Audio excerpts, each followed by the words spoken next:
শেখ শাহ আলম ভাই আমাদের মাঝে উপস্থিত আছেন।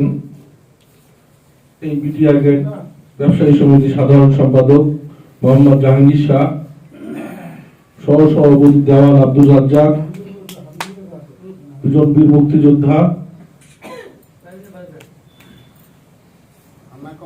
তারপর থানা মুক্তিযোদ্ধা কমান্ডার সহ এই ব্যবসায়ী সংগঠন বিভিন্ন পর্যায়ের নেতৃবৃন্দ এবং এই বিটিআর গেট ব্যবসায়ী সমিতির প্রাণপ্রিয় ব্যবসায়ী বৃন্দ, শ্রদ্ধেয় গুরুজন সহ উপস্থিত সামনে সকলকে জানাই সালাম, আসসালামু আলাইকুম। আসলে বাবার কাছে যেমন সন্তান গেলে একটু বুক কাঁপে না, সারাদিন মঞ্চে বক্তব্য দেয়, ভয় লাগে না, এখানে আসলে পল্টে যায়।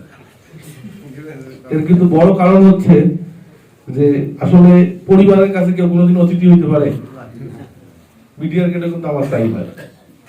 কারণ বিটিআর গেটে আসলে প্রধান অতিথি অথবা অতিথি এটা আসলে আমার প্রাপ্তি না।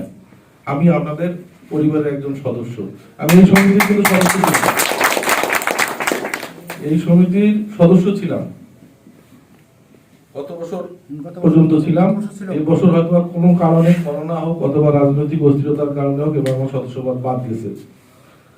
শুনে ভালো লাগলো যে আপনাদের এই রাজনৈতিক করালের একটা দুঃসময় এবং বৈশ্বিক মহামারী করোনার পরবর্তী সময়ে যে ব্যবসায়ীদের সেই দুরবস্থার মধ্যেও আমরা আমাদের এই বিটিআর গেট ব্যবসায়ী সমিতির প্রিয় কিছু মুখ, যেমন আমার খুব কাছেই ছিলেন কাসেম সাহেব, কাসেম চাচা আমার খুব আদর করতেন, ভালো মন্দ আমার খুব একটা কাছের মানুষ ছিল, সহ অনেক ব্যবসায়ী কিন্তু আমাদের মাঝে আজকে নেই। তাদের আত্মার প্রতি মাগফিরাত কামনা করছি। পাশাপাশি আজকের এই মুক্তভাবে অথবা এই পরিচ্ছন্নভাবে আমরা সর্বস্তরের মানুষ, সাধারণ মানুষের মতামত প্রকাশের যে পরিবেশটা তৈরি করা, সে দেশের বীর, এদেশের সেই বীর সন্তানেরা যাদের রক্তের বিনিময়ে এই 5ই আগস্ট আমরা যাদেরকে কেন্দ্র করে যে আজকে এই সফলতা, যাদেরকে শহীদ, যাদেরকে হারিয়েছি, যে সমস্ত ভাই অথবা বোনেরা আমাদের শহীদ হয়েছে, তাদের আত্মার প্রতি মাগফিরাত কামনা করি।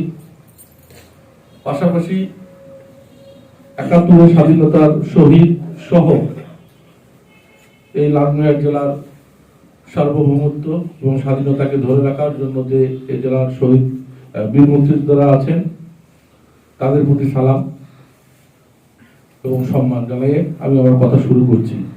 আসলে একটা সমিতি কি হওয়া উচিত, আসলে সমিতির কি করণীয়, শালম ভাই শুরুতেই কেন জানি আমাকে একটু ওই লাইনে নিয়ে গেছেন, একটু উপদেশের দেওয়ার জায়গায়। আমরা কিন্তু এটা কোনো রাজনৈতিক মঞ্চ না, এটা আমাদের হচ্ছে পেট রুজি।